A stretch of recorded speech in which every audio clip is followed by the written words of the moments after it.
suspendido pa rin ang ilang klase sa mga paaralan sa Calabarzon. Dahil pa rin yan sa volcanic fog o VAG na nagmumula sa Bulkang Taal. Para sa detalye ng balita, narito si Dan Villegas. Sinuspinde ang klase ngayong araw sa ilang mga lugar sa Batangas, Cavite at Laguna, dulot pa rin ng volcanic fog mula sa Bulkang Taal. Kanselado ang klase mula sa pampubliko at pribadong paaralan sa ilang lugar sa Cavite, katulad ng bayan ng Alfonso, General Emilio Aguinaldo, sa Baylen at sa Tagaytay City.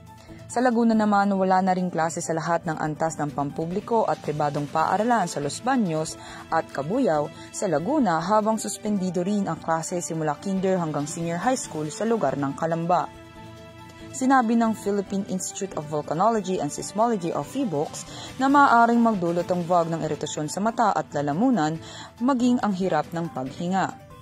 Unang naobserbahan ang paglalabas ng VAG sa Bulkang Taal noong September 21.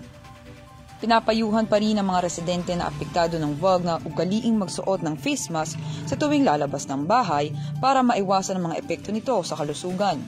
Paalala naman ng ahensya na nanatili pa rin nga sa Alert Level 1 ang Bulkang Taal. Para sa EuroTV News, Dan Villegas sumasaludo sa bawat Pilipino.